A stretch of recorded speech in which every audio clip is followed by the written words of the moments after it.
अस्सलाम वालेकुम। मैं हूँ होमी डॉक्टर मोहम्मद कासिम तैमूरी क्लिनिक हरीपुर पाकिस्तान से आपसे मुखातिब। अभी सर्दियाँ आ गई हैं जी, और सर्दियों में मछली बड़ी ज़ौक़ और शौक़ से खाई जाती है। और अक्सर ये होता है कि गले में कांटा सा फंस जाता है, और जब गले में कांटा फंस जाता है तो फिर बड़ी परेशानी बन जाती है फैमिली के लिए, खुसूसन बच्चों में अगर ऐसा हो जाए। तो आज मैं कुछ आपको टिप्स बताऊंगा, कुछ हदायत दूंगा जिन पे आपने फॉलो करना है। सबसे पहली बात यह है जी कि जब भी आप मछली खाएं तो आराम से खाएं, और खाना खाते हुए आपने बात नहीं करनी है। ठीक है, हदीस भी है, हमें इस्लाम में भी ये टीचिंग दी जाती है कि खाना खाते हुए बात नहीं करनी चाहिए। फ़र्ज़ किया कि गले में कांटा फंस गया है, तो अब क्या करना है। तो पेरेंट्स होते हैं एकदम परेशान हो जाते हैं जी, कांटा फंस गया है, वो थोड़े इमरजेंसी में जाते हैं, एक्सरे करवा के जाते हैं और इमरजेंसी में चले जाते हैं जी। बच्चा भी एंजाइटी में चला जाता है, उसको खौफ होने लग जाता है, पता नहीं क्या हो गया है, पेरेंट्स मेरे इतने क्यों परेशान हो गए हैं।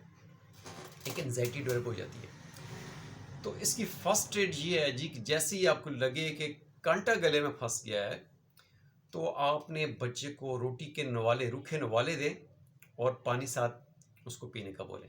ठीक है, रोटी के नवाले लें। केला जो है नरम ग़िज़ा है, ठीक है जी, केला उसको 2-3-4 केले खिलाएं उसको, और इसी के साथ कस्टर्ड वगैरह जो है वो खिलाएं। 90% जो कांटे होते हैं रोटी का खुश्क नवाला लेने से, केले वगैरह खाने से, कस्टर्ड वगैरह नरम ग़िज़ा भी जो आप खाते हैं उसके साथ नीचे चले जाते हैं 90%।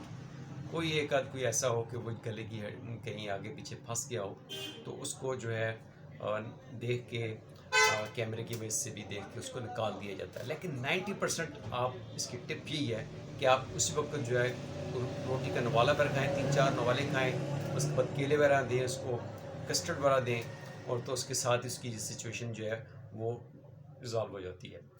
होता ये है कि सम टाइम जब गले में कांटा लग जाता है तो पेशेंट या उसके घर वाले उसके अंदर नाखून, उंगली मारते हैं, उंगली की वजह से उसको चेक करते हैं, या पेशेंट खुद इसको बार बार चेक करता है, उसको एक सेंसेशन महसूस होती है।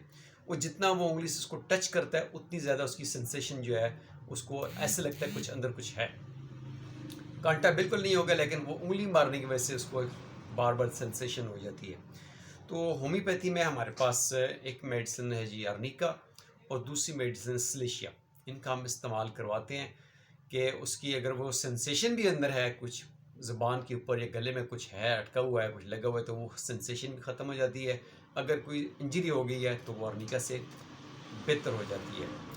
तो अगर कोई ब्रीथिंग इश्यूज़ आ रहे हैं कुछ, तो इसके लिए फ़ौरी तौर पे इमरजेंसी में जाना चाहिए। लेकिन 90% आपने फ़र्स्ट एड में यही करना है कि पेशेंट को आप केले दें खाने के लिए, रोटी के नवाले दें खाने के लिए, कोई भी सॉफ्ट नरम ग़िज़ा दें कि वो खाए, उसका जो है कांटा जो है नीचे खुराक की नाली में चला जाए। तो तरीका यही होता है कि आप जब खा रहे हो तो आराम से खाएं, और खाना खाते हुए बात नहीं करें। अमूमी तौर पे खाना खाते हुए बात करेंगे तो इसमें कांटा फंसने के इम्कान ज़्यादा है।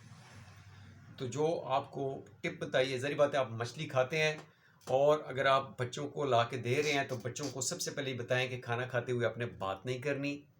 ठीक है जी, लाइट उनके पास हो, प्रॉपर्ली वो देख के खाएं, आराम के साथ खाएं, और इन केस उनको बताएं कि अगर आपको लगे गले में कांटा फंस गया तो फ़ौरी आप रोटी के नवाले खाएं। ठीक है जी। तो ये चीज़ें होती हैं, इसमें ज़्यादा एनजाइटी, बहुत ज़्यादा परेशानी, जब आप एक पैनिक डेवलप कर देते हैं तो पेशेंट भी जो होता है परेशान हो जाता है, हाँ कुछ मुझे होने वाला है या हो गया है। तो आप उस खुद भी जो है अपने होश हवास कायम रखें, और पेशेंट को भी आपने बताना है कि अगर गले में कांटा आपको लगे फंस गया है तो आपने फ़ौरी तौर पे रोटी के नवाले 3-4 खाने, पानी पीना है। इंशाल्लाह आपसे फिर बात होगी। Thank you. अल्लाह हाफ़िज़।